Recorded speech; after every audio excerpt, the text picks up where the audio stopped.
Yep. All right, everybody. Hello, hello. Welcome back.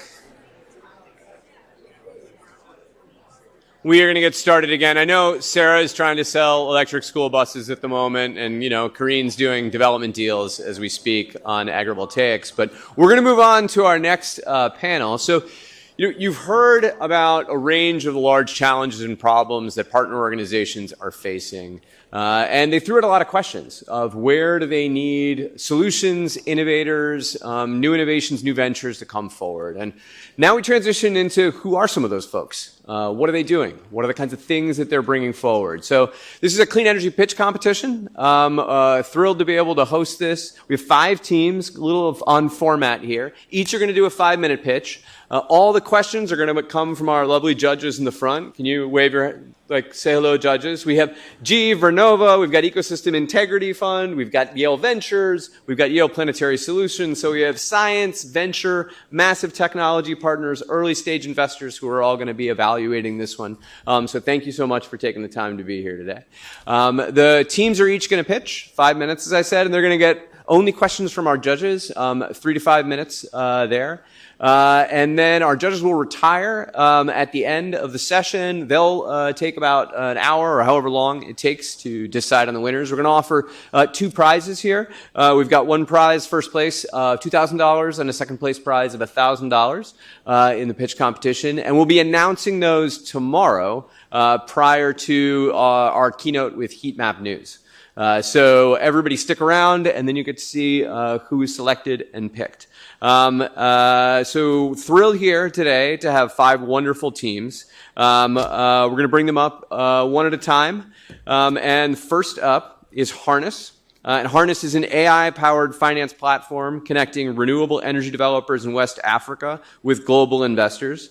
Marlo, come on up. It's great to have you back. Marlo is a first-year MBA student last year. We got to work with her. Fantastic human being. Got so into this that she's now full-time on it. We hope to bring her back to finish the MBA at some point in the future, but fully dedicated to it. So great to see you, Marlo. Sweet.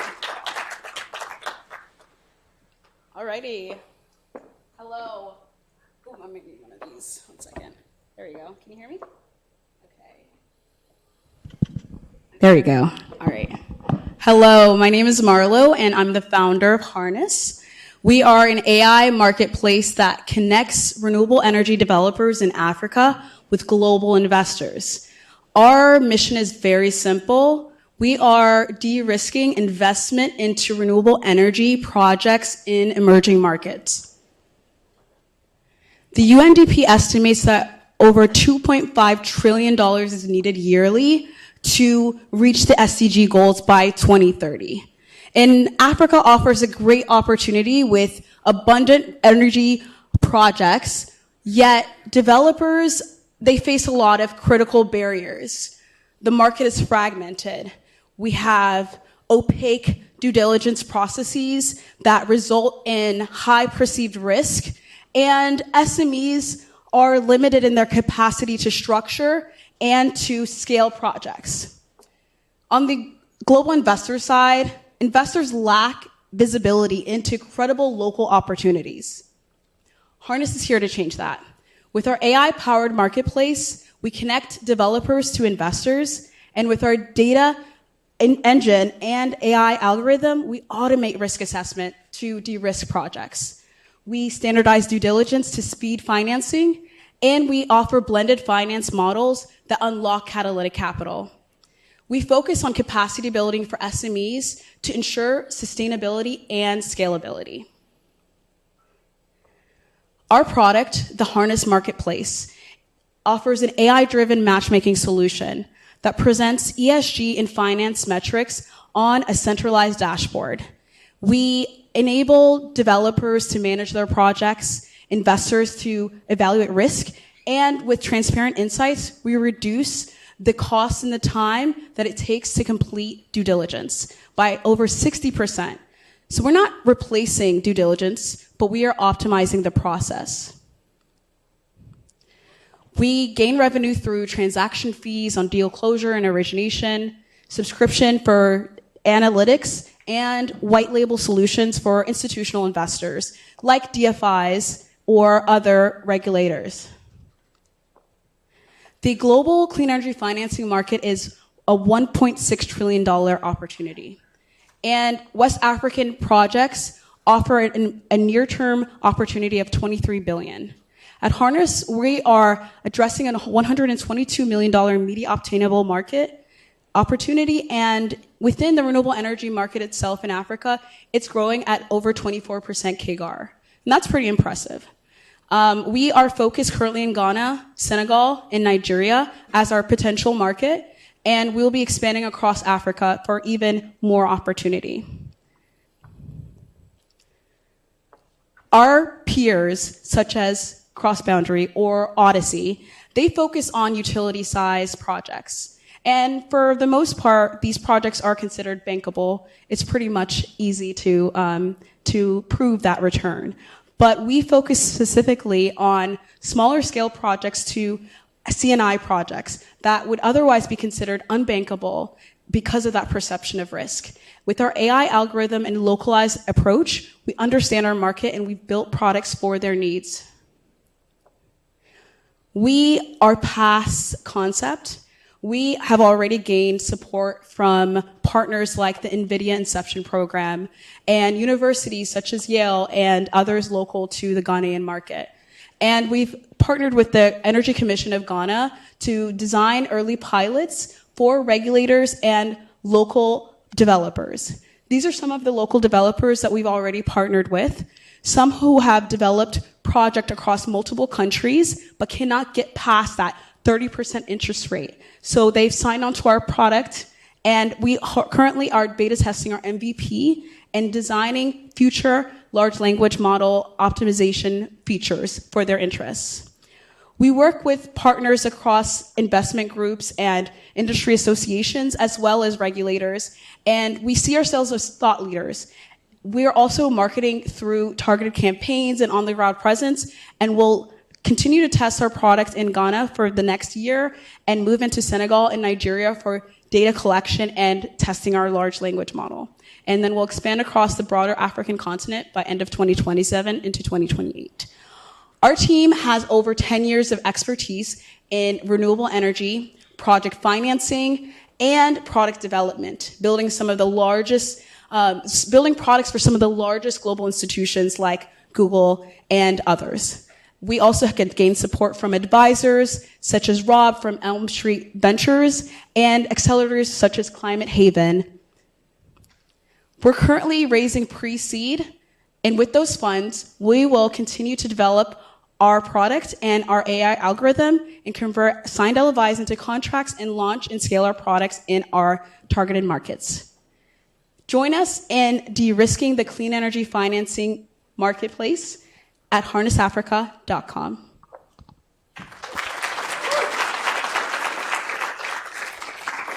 So for the Q&A, I'm inviting my co-founder, Jesse, who is also a student at Yale, and we will answer any questions you have.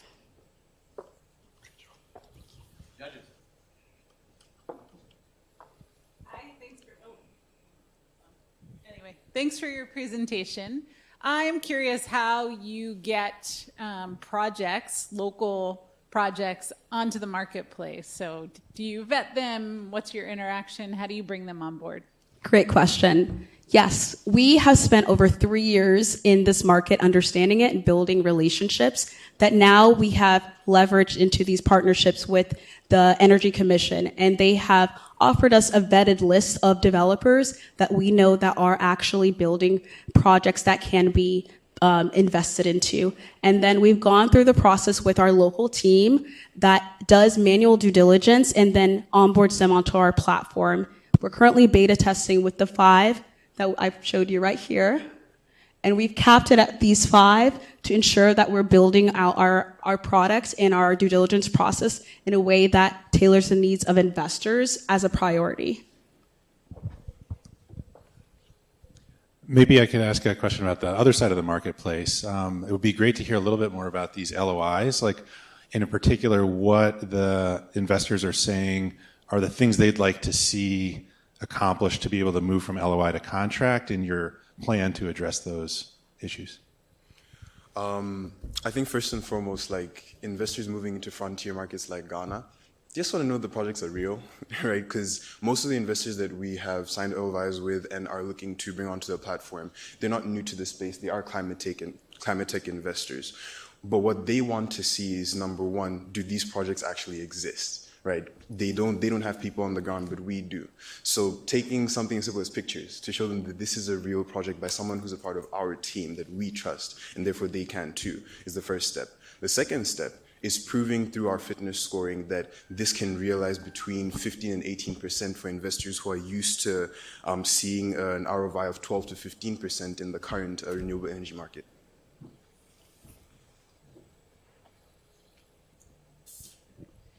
Can you tell a little bit more about the supply chain risks for deploying any of the renewable energy projects, especially there's a shortage of power electronics, transformers, or whatever the equipment's here in this particular market that you're focusing on? Thank you.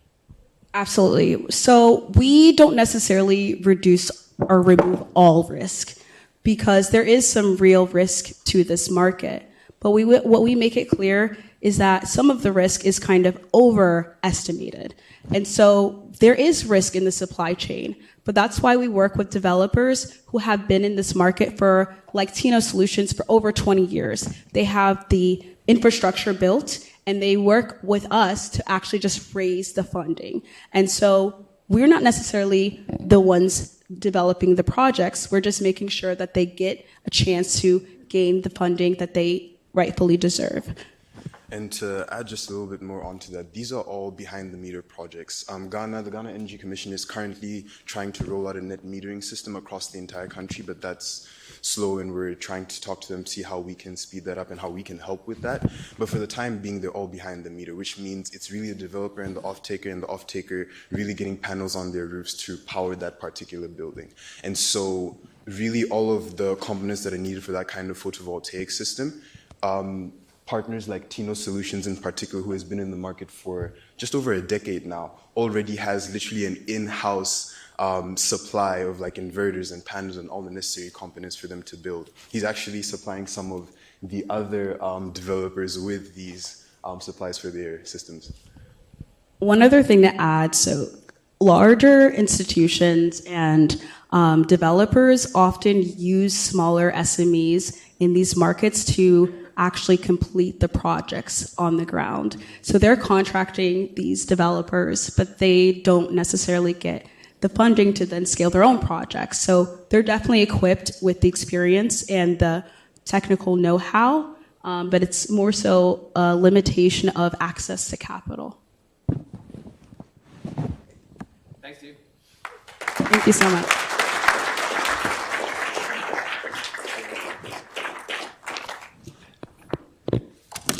Fantastic work, Harness. Thank you for kicking us off in the right way. All right, next up to the stage, I'd like to bring Decarb Energy Partners, transforming PFAS-laden wastewater treatment sludge into carbon-negative biofuel. Kevin, come on up. Awesome, thank you. Great, thanks so much. So I'm Kevin Gallagher, founder and managing partner of Decarb Energy, Yale College, class of 2021, and proud to be building in New Haven as part of the Climate Haven ecosystem and their incubator program. So simply put, Decarb Energy, we take some of the most toxic, difficult wastes, particularly wastewater treatment plant sludge contaminated with PFAS forever chemicals, and turn that into American-made carbon-negative biofuel on site with zero partner capex with modular units that will be built right here in the state of Connecticut. So the problem is a four-letter word, PFAS, forever chemicals, and Connecticut is a hotspot. PFAS are synthetic toxic compounds that build up in the groundwater, drinking water, wastewater, and particularly wastewater sludge. We don't like to think about what happens once water goes down the drain, but the reality is wastewater's critical infrastructure is in crisis, and there's no good solution to deal with the residual solid waste left behind. The options today are landfilling, incineration, or spreading on agricultural fields, all of which come with risks, environmental liability, and environmental justice disparities. The solution, meet the Biosolid Plus box. This is turnkey waste-to-value equipment that processes sludge on site, knocks the forever out of forever chemicals, and also produces biofuel, biochar, and liquid carbon dioxide. We asked ourselves, why can't energy development be as simple as switching on a mobile power generator? No smokestacks, no permanent infrastructure, no grid connection, no science experiments, just simple, factory-built, plug-and-play equipment that bolts on to the end of existing infrastructure. To make this happen, I call myself the Chief Lego Officer because we're piecing together industrially proven, off-the-shelf pieces tailor-made to wastewater, PFAS destruction, and permit-light hyper-modularity. By putting together pieces that already exist, we are able to unlock bankability and project finance and accelerate our time to market. The opportunity is wastewater is everywhere. There are 17,000 public plus 10,000 private facilities, all looking for an answer to both PFAS and biosolid disposal. And our path to market is simple. We're advancing deployments right now for our initial flagship developments, and the initial trailers will be built with partnership with contract manufacturers as we simultaneously prepare to scale up a Connecticut-anchored mass production facility. Think auto assembly line with clean tech hardware, standard modules rolling off to fund a Connecticut, then national, then international rollout. Like our equipment, our business model is tailor-made to wastewater and the realities of capital-constrained, cash-strapped municipalities. The offer, infrastructure as a service. Zero partner CapEx. Instead, we trade PFAS liability and rising costs with lower, predictable fees per ton rates that undercut what's being charged today. On top of that, we add cash flow share from biofuel and credit monetization. Plus, operators can sleep at night. They know the PFAS is destroyed and they're not going to get sued. So, sorry.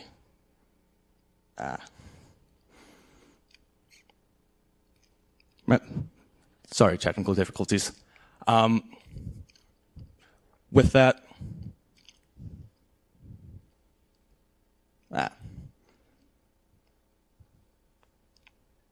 okay, well, sorry, missing slide on my part.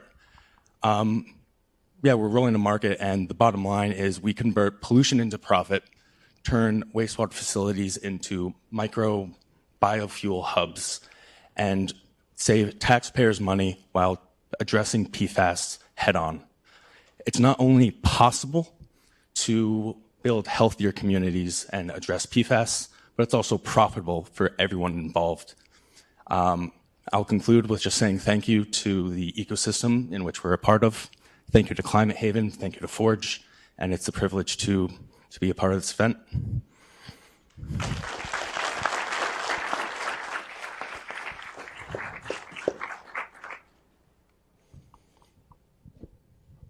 Thank you. That was a great presentation. I'm curious about the cost of treatment. I mean, PFAS destruction continues to be a very expensive endeavor. How are you thinking about that? Yeah, no, it's a great question. So for the municipality, it's negative cost almost, because we come in, we offer them a discount to what they're currently being charged. So say they're paying $100 a ton, we come in 5–10% below that, $90 a ton. And for them, it's infrastructure as a service, so no capital costs. And then the secret is we have diversified, contractually guaranteed long-term revenue from waste destruction, biofuel, like long-term take-or-pay offtake, and then credit monetization as well. So that unlocks asset financing, especially because these are contractually guaranteed cash flows that unlock like asset finance, project finance, and like long-term like amortization of the asset. I'm assuming you're asking what it actually costs. on par with similar modular trailer-mounted units. Think between 7 and 8 million apiece. Great presentation. Can you talk a little bit about verification of PFAS destruction, since you're selling that? And just because PFAS is disappearing doesn't mean it's becoming something that's better or that we want out in the environment. So both destruction and what you're creating. Yep, you're spot on, and that's one of the biggest value propositions that wastewater operators get really excited about. Because one thing that we do is do the PFAS testing, hand them a certificate of destruction saying this is third-party verification that the PFAS it's gone, thermally decomposed, and it gets defluorinated in both the high-temperature gasification process and then a polishing thermal oxidation step, so like an afterburner. The beautiful thing about PFAS is if you design for it from the get-go, it's quite predictable to deal with. Anything over 1100 degrees C to 2.5 seconds residence time, the PFAS will thermally decompose. So that's been one of our North Stars from the get-go. Maybe another business model or finance question. So Yep. could you talk us through your thinking about the as-a-service model where you take the CapEx? I mean, I would imagine many of the municipalities you'd be selling to have very excellent credit ratings. They might be able to get access to capital cheaper than you could. Maybe take us through the reasoning there, or maybe is there an option to offer different pricing models? Yep, you're spot on. We're trying to stay within what municipalities are used to the best of our ability. What they're used to today is third-party haulers that take the biosolids, haul it off, and then either landfill it, incinerate it, or spread it on an agricultural field.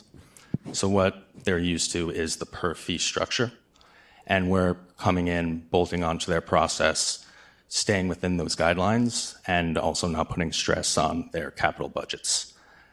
While there's still lead pipes in the ground and combined sewer overflow issues, a lot of the focus is being diverted elsewhere. So the value prop of coming in saying, hey, we take care of all the infrastructure, own, operate, maintain, finance. We also take care of the credit monetization. $0 to you. We'll actually pay you for this liability. Let's play ball. And the feedback is, this is too good to be true. What's the catch? But after walking through exactly how it works, the overall system, it creates incredible alignment between us and our process and the host facility where we want to enter into a long-term relationship and grow together over time. So we will have flexibility if certain municipalities do want ownership and want to color outside the lines of the boilerplate model that we have, but the overall market reception for the as-a-service model has been strong. Can you talk a little bit more about the energy efficiency of the system, say how much electricity you needed to convert one unit system and how that's add on to the total carbon impact to the system? Yep. So the trailer is completely islanded, completely plug and play, no grid connection, no permanent infrastructure. So it runs off a slipstream of the energy it creates. So it takes in the solid, gasifies it, and then it's a slipstream of that gas that provides the electricity that's needed to run the system. So overall, there's no fossil inputs into the unit whatsoever. In fact, actually, all the excess carbon that's not fixed in biochar or fixed in the fuel itself is filtered out, captured as liquid CO2, and then permanently removed and sequestered. So when I say carbon negative, it's not looking at a fancy counterfactual or an advanced model. No, this is physical liquid CO2 right here, removed from the short-term carbon cycle and permanently mineralized for like thousands of years. Of course. Thank you so much.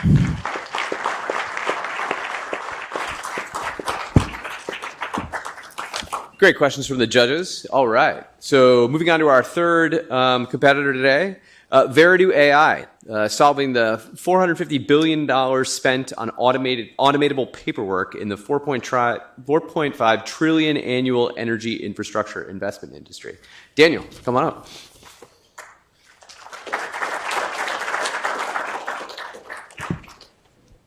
Hi, I'm Daniel, founder of Veridu AI. We are building the AI infrastructure that will underpin and power the largest infrastructure build-out in human history, including 4.5 trillion in annual energy infrastructure investment. So we all know we need to deploy trillions in infrastructure, and the bottleneck used to be construction timelines, equipment costs, but no more. The biggest bottleneck now to deploying enough capacity on the grid fast enough is soft costs. It still takes on average 5 years to get all the paperwork in place.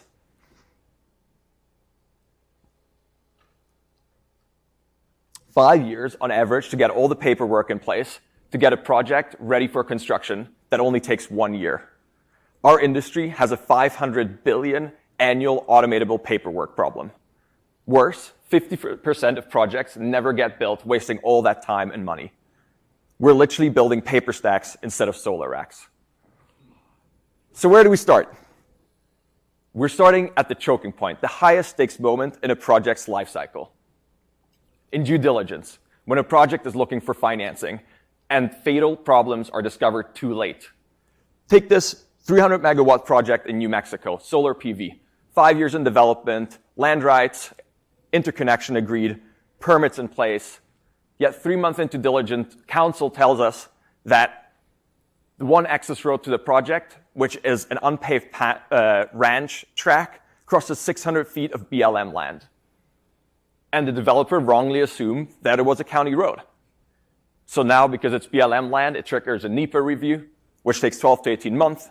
PPA deadlines are missed, and tax credit access is delayed, wasting 3 months and $600K of diligence fees for the financier. This is not an isolated incident. 50% of the time, in fact, for most of our customers, 80% of projects that go into diligence fail late in the process after spending 3 months and $500,000 on it. So enter Veridu AI. We bring what used to take 3 months and $500,000 into day one of a potential transaction, enabling IPPs and infrastructure investors to lower transaction costs, minimize risks, and most importantly, deploy more capital into higher quality assets. So who are we to do this? I've lived this problem firsthand on over 10 billion in energy M&A, both in private equity as well as on the advisory side at McKinsey. I bring together a decade of energy industry expertise, knowledge, and credibility, together with the master's level understanding of AI from Yale, amongst others, well beyond the buzzword bingo and hype, and 3, actual startup track record, having been the first product manager at a B2B SaaS startup that I helped scale from seed to Series B, with the first product that I launched from them going from 0 to 1 million in ARR in just 6 months. My co-founder, Xander, and CTO, is a unicorn. Most people these days claim to have done agentic AI. Well, he has done so at a real company in production in a high-stakes environment, being one of the largest reinsurance companies in the world, where he built agentic AI for contract review, which is hyper-relevant for us, given that most of what we diligence is contractual-like language or contracts. On top of it, he also brings energy industry expertise. He's done $1 trillion worth of insured energy assets there. He's ex-Shell, where he did predictive maintenance for energy generation. And he's been a founding engineer before, hired and led AI teams. So where do we stand today? We know our ICPs super well. We have been our ICPs. We've got access, multiple design partners, and a paid pilot customer, and millions in ARR in our active sales pipeline. Our product is running live diligences. This is not a lovable prototype. We've got a sophisticated agentic AI architecture, but we're not going to stop at due diligence. Our vision is to become the pre-construction AI operating system for all infrastructure, replacing that 500 billion in annual admin and compliance costs and paperwork with our agentic AI, all the way from from development into financing. After bootstrapping for a year, we're now raising our first institutional round, 1.5 to 2 million pre-seed safe, and we have a chance for angel investors at a 50% discount. And if you're an IPP or an infrastructure investor, come talk to us about using Veridio AI and join us in turning paper stacks into solar racks. Thank you.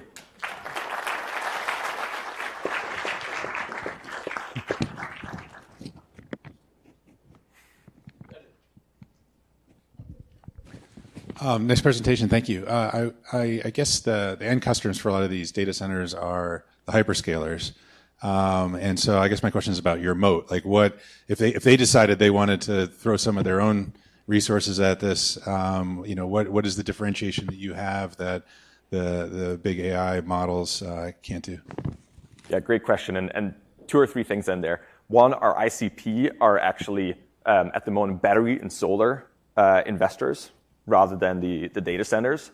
But over time, we will target any infrastructure because the development phase is the same across pretty much all infrastructure. It's in construction and operations where they diverge significantly. In terms of our differentiation, the reality is you can't really do that with a regular off-the-shelf foundation model, and that's for a number of reasons. First of all, they don't have access to much of this proprietary data. 2, they can't actually handle, they hallucinate, they can't handle this much in their context. And there's quite a lot of sophisticated context management that we had to build that builds also on our expertise in how you actually run a due diligence like that, where you're having to combine all of the information about a project as well as then look at parts and put that into the context of everything, et cetera.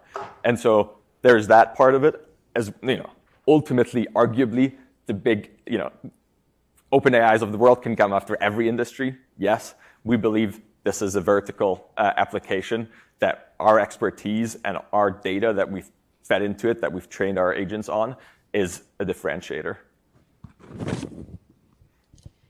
Thank you very much. Can you talk a little bit more about the size of projects you're focusing on? Are they like hundreds of megawatts, gigawatts, or the smaller size, and why? Yeah, great question. So really depends on the jurisdiction. In many ways, most of what's being done in the US is utility scale, right? 100 megawatt plus. That being said, very different in Europe. A lot of 50 megawatt type projects, a lot more volume, which is fantastic for us. And then equally, community solar in the US is also a place where the volume is high.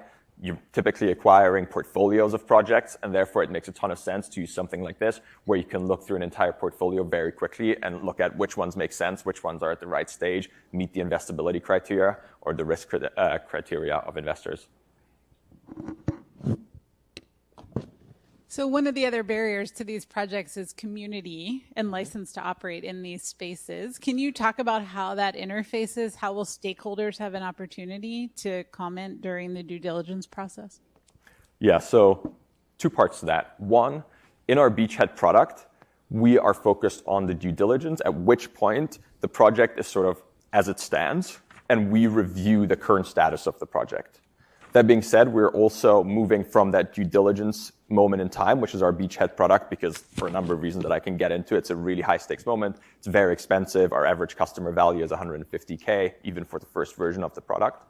But we are already getting quite a lot of pull to move into the development phase and automate parts of that.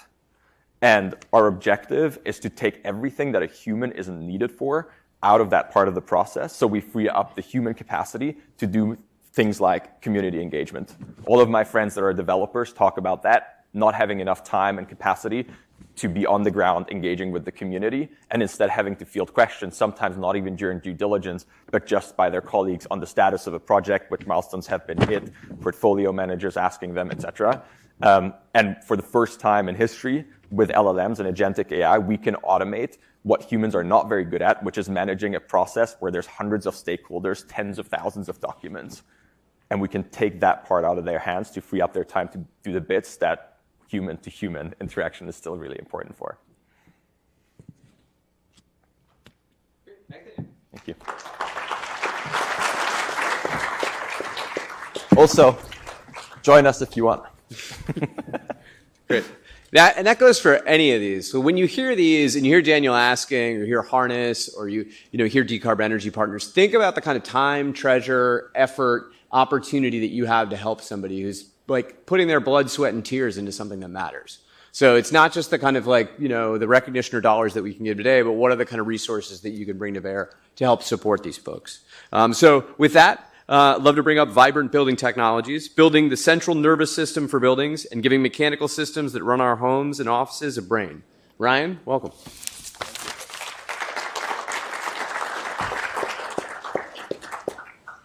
How y'all doing? My name is Ryan Fletcher, and I am the founder and CEO of Vibrant Building Technologies. Post starting Vibrant Building Technologies, I came out of the Marine Corps, and I spent the next decade building about $1 billion of real estate across Fairfield County.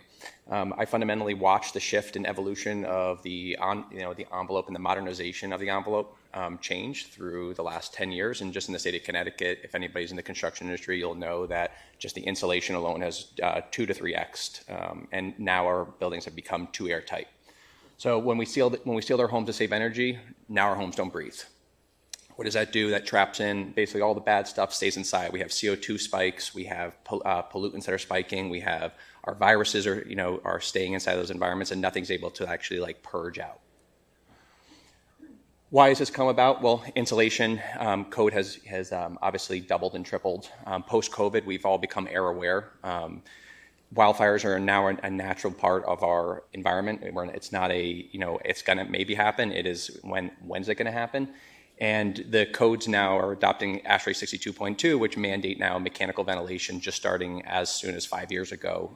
And every year, about 6.5 million systems get changed out in the HVAC sector. What we've created is we created the sick house syndrome. So a lot of times in like the building industry, you would call it sick building syndrome. What we call it is sick house syndrome. Basically, these houses don't have ventilation. So what we've done is we've created a energy recovery ventilation system with purification, with automatic sensing. So our homes and our buildings go from a static environment to a living, breathing environment that is depending on the occupancy load. What does our system do? Our system uses advanced sensors, about 29 sensors in one sensor, taking all the sensor readings from a house, from occupancy load detection to VOCs, particulate matter, radon, gases, you name it, it detects it, including the thermal gain and imbalances inside of a house. And it's taking control of your entire HVAC system, not just the ventilation, not just the purification process, but takes an intelligence layer across your entire mechanical system, and it tells your system how to react when and where it's most needed, while inducing ventilation through modulating 400 CFM fan motors, and then a purification process that uses nanofiltration technology on the filters, which is the same type of filtration used in data centers, along with the germicidal UVC killing. Everything is done through a app interface for the consumer and also an app interface for the contractor. So it's directly linking the hardware to the technicians in the back office. As we all know, like heat pumps have been kind of like the new thing. Not that it all depends obviously on what grid and what your energy use is. I could have a lot to say about whether you should be using gas or heat pumps in different environments. But as you can see in this room right here, you can imagine like the cooling load that is required to keep this room cool right now. When it's 53 degrees outside, we could be ventilating, but instead the systems in these buildings are choosing to cool. That's because these systems aren't intelligent enough in most modern day buildings and homes to realize that we can use outdoor air to heat and cool an environment versus heating or cooling it. Oh boy. When we kind of look into our value proposition stack, we are overwhelmingly better than any other option on the market today. And I don't mean that to say it lightly. It's just that I literally built our average homes were between $10 and $50 million, and this product doesn't exist. You can buy ERVs, you can buy standalone purifiers, you can buy inline purifiers, you can buy smart thermostats. But what you can't get is you can't get everything in one system with an intelligent layer over the top that then automates your entire systems. So I'm not going to get into the exact, into the exact metrics, but you can imagine it does everything from IAQ sensing to germicidal killing and neutralization, and then all this data then gets aggregated into what we call a home facts, which is a transferable record of basically the health and the performance of that house at any closing or sale. We believe in the long term, it'll start to help with the valuations of buildings and assets where 15 years ago, Carfaxes didn't exist, but if you were buying a car and it didn't have a Carfax, you would think twice about buying it. We've gone through many iterations of our product. Every product has been redeveloped with HVAC contractors. Our main investor actually is one of the larger HVAC contractors in the state of Connecticut. And you can see right here, we've designed it, we've built it, we've gone through all the science. We're actually halfway through our UL compliance testing right now. We use HVAC contractors, our outside sales force. We've started signing up HVAC contractors already. We have about 9 of them already contracted. We start this January, we'll be deploying our first couple hundred units into the market. We've raised and invested about $3.5 million. We'll be raising an additional $2 million from our current investor stack to bring this thing until the end of this spring, which we believe at that point we'll be raising our proper seed round with have proven product market fit at a few hundred units. Our system is about $3,500 per system, so it's a pretty luxury product, but pretty aspirational to most people. And our HVAC contractors get to make a recurring VIG on the product. We breathe 20,000 times a day. We spend 90% of our time indoors. The air is the most important part to how we can actually fundamentally make ourselves perform and be healthier. That's it.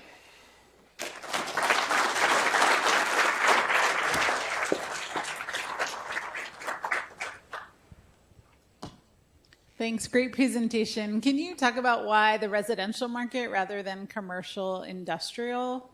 Sure. So we're starting with the residential sector. Not to say that we aren't working with the commercial sector. So our system is designed right now for up to 5-ton air handlers. When we get into most commercial buildings, you start getting into rooftops, VRF systems that we haven't fully quantified for yet. Also, a lot of the bigger buildings like this use BMS systems. And what our system is we are really tackling kind of like the low-hanging fruit of just really a massive market of unintelligent HVAC systems across the residential sector and small office and really kind of like sub-5-story buildings. I'm curious about the business model a little bit more. Is how do you create end customer demand? The push and pull with the HVAC technicians pushing that and creating that incentive versus the customer also asking for something like that. So the good part is that code kind of forced their hand. So we have the kind of code behind our back. In the state of Connecticut, you can't build a house now without putting an ERV in it. You can't install a HVAC system without a filter. A basic filter in an HVAC system is a MERV 8, which is really basically like a dust collector or leaf catcher. So what we say to when we sign up an HVAC channel partner, what we've basically said is we can provide you a system that's not that much more expensive. It's actually about $400 more expensive in an overall if you were to compare it to an ERV and a standard filter box. And it allows them to sell to the customer now a system that allows them for health optimization and performance. And it's about a 3 to 4 year payback and just energy savings based on that. So it's kind of an easy sell. We've spoken to quite a bit of HVAC contractors now, and we haven't had any pushback. The other thing is that the HVAC contractors, for every system they install, there's a $65 monthly payment on every system, which pays for the disposables, the UVC, the nanofiltration, the activated carbon filters, and those they get a $100 VIG per system. So they're pretty incentivized to use our product to just be better. Can you explain how easy it is to integrate with some of the other smart home platforms or applications? Yeah, so our system is Thread, Matter, all compliant. We can connect if you have a head-end infrastructure in your house, like a Savant, a Control4 system. If you have your Apple, if you like your Apple Home, you can integrate our system directly into yours. If you don't have a head-end for your house that is using basically a junction box for all your apps, our system also can tie in and be your home infrastructure. So you can connect your Sonos, your lighting control, everything else you want through our system, or you can plug and play ours into whatever software you're using. As far as the integration of our hardware into any mechanical system, the only thing that we require is that you have a smart thermostat for integration. We can the way that we control your HVAC system is over the air through the smart thermostat. But your system could be 20 years old. Well, I don't think most 20-year-old systems are still working, but if it was, or it could be a brand new system. The market we're going after, day one is, we're starting up market and we're starting with change outs and new constructions. Yeah, maybe picking up where you left off there. So I imagine the initial targeting is both people who care a lot about air quality and can pay the premium price point. But the example you used at this auditorium where, you could envision cost savings as well. And so how close are you to a positive ROI where you can tell a story to a customer about this will actually save you money on your heating and cooling bills? Well, I guess it's all kind of what smoke and mirror you want to sell them, because there is a upfront cost, and at the end of the day, our system draws about 5 amps. So if you were if you were kind of like a gross person and you kept all your windows closed all winter long, like our system is going to add money to your bill. If you were somebody that was trying to keep your house ventilated and you were actually having let me pull back for a second.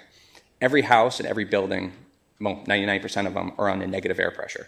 So what happens with our system puts your home into a positive pressure. So everything outside stays outside, and then we can control the interior environment. The reason why HVAC systems they're overutilizing energy is because they're a closed loop system that it can only work with what it has inside. So the minute we can start inducing ventilation from the outside with modulating CFM fan motors and be able to dictate what zone it goes to, it allows us to really use ambient temperature outside to really start heating and cooling that space. What we've done in very small scale is we look at it as like a 3 to 4 year payback, but that doesn't include the health savings of getting sick less. Doesn't include your HVAC. When we start automating the repair cycles, we have analytical remote diagnosis across your entire HVAC system. So now, when your system's about to fail, we'll be sending a pop-up to you saying that, hey, fan motor on number unit 2 is about to go, or you have a line set differential temperature, and that allows your HVAC technicians to show up prepared instead of unprepared and get a bill for 3 hours of diagnostic time. So I think there's a lot of layers that we're going to have to cut into, and really what that value prop is. Day one, what we're looking at is it's a very, very little lift to get somebody to use our system versus just being code compliance. Thanks so much. Wow.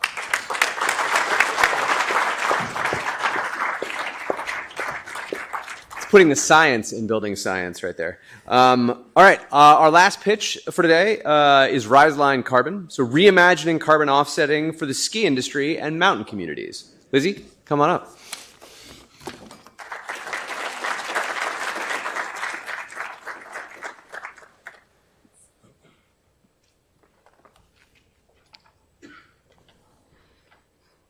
Hi everyone, I'm Lizzie Vanderkloot, co-founder and CEO of Riseline Carbon. Our work focuses on localizing durable carbon removal. We build and support local carbon removal projects in the communities where carbon is actually being stored. We're starting in the Mountain West, where I'm from, and where climate impacts and wildfire stresses are very real and very present. Since this is a clean energy conference, I want to start with a familiar example. Rooftop solar didn't scale because we built a few huge solar farms. It scaled because we aggregated thousands of small systems. These distributed systems succeeded because they fit into communities. We believe carbon removal can scale the same way. Today's carbon markets are built to reward very large centralized projects. Don't get me wrong. They've pushed the field forward, but they've also reinforced a narrow idea of what scale can look like. Durable carbon removal doesn't have to be industrial to be real or to scale. Communities are already doing the work, reducing fuels, improving soils, keeping forests healthy. The carbon benefits are there, they're just distributed, and the current system isn't set up to see or finance them. At Riseline, we're challenging that. We're building the market infrastructure that makes it possible to aggregate many small place-based projects so that they add up to something truly scalable, while keeping the benefits in the communities that are already doing the work. In the Mountain West, land managers are already thinning forests to reduce wildfire risk. The default practice is to pile and burn that material. It's emissions intensive, but it's cheap. If we instead convert that same biomass into biochar, a type of durable carbon removal, we can store carbon for centuries, improve soil and water retention, and support healthier, more fire-resilient forests. Carbon credits can make biochar cost competitive with pile burning, but only if these projects are aggregated to meet volume requirements. Riseline aggregates many small and mid-sized biochar projects into one coordinated network. This allows us to reduce project-level financial costs, meet project volumes for registries and buyers, and keep the economic value in the communities already doing the work. This isn't a centralized facility model. It's a cooperative network. It's more resilient, faster to deploy, and scales horizontally. In our field operations, small to mid-sized units can produce anywhere from 3 to 9 tons of carbon removal per day. If that same biomass were instead pile burned, it would release anywhere from 30 to 200 tons of carbon dioxide equivalents. This is not just a marginal improvement, it's a complete reversal of the carbon outcome, from net carbon emitting to net carbon removal. Large centralized biochar facilities face high upfront costs, feedstock transportation inefficiencies, and financial uncertainties. Whereas distributed systems use feedstock that's already being taken down for forest fire management, have lower capital requirements, create local jobs, and can get deployed today, not years from now. Even with the volatility of the carbon market, this small unit modeled here can still withstand price fluctuations. Moreover, this is looking purely at price sensitivity from carbon credits alone, not potential additional payments for ecosystem services or selling a portion of the char produced. My co-founder in this work is Dr. Noah Planowski, a globally recognized leader in carbon removal science, with over 200 publications and significant research funding. I've had the privilege of working with Noah for several years across both research and applied projects, including his other startups, Crew Carbon and Lithos Carbon. Now we're building RiseLine together, bringing durable carbon removal back to mountain communities like my own, and we're already putting it into practice. Here are a few snapshots from our pilots and early partners. These are the mountain communities already removing carbon, already improving forests and watershed health, already creating local economic value. Aggregated carbon removal is scalable, community-rooted, durable, financially feasible, and ready now. And we couldn't be more excited to see it continue to grow. Thank you.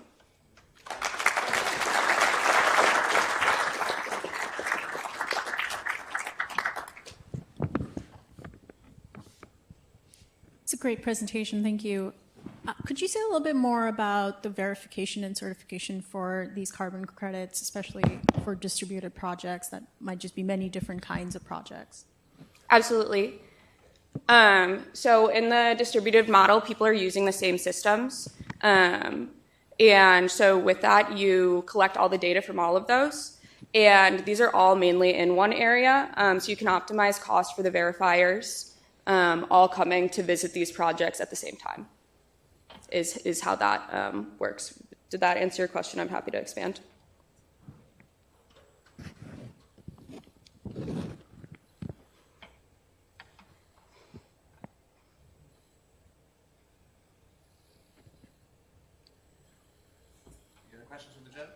I'll just go again.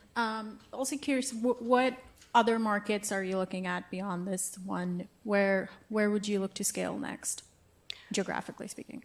Yeah. Besides the ski industries in the Mountain West, the wine industry, the vineyards, along with, we also do enhanced rock weathering in some of these places as well. So going vertically across the different carbon removal pathways.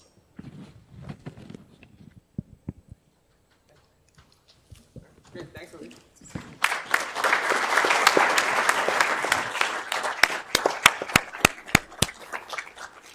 Well, thank you, audience. And first, can everyone give a huge round of applause to all the people who pitched today?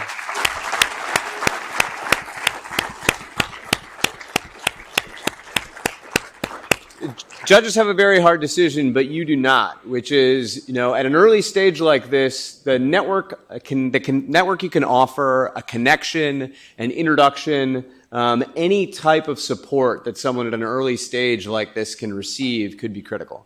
And so if you see something here that interested you and where you have something to offer, please go say something to the 5 teams that are here and took the time to pitch and are putting blood, sweat, and tears into building something.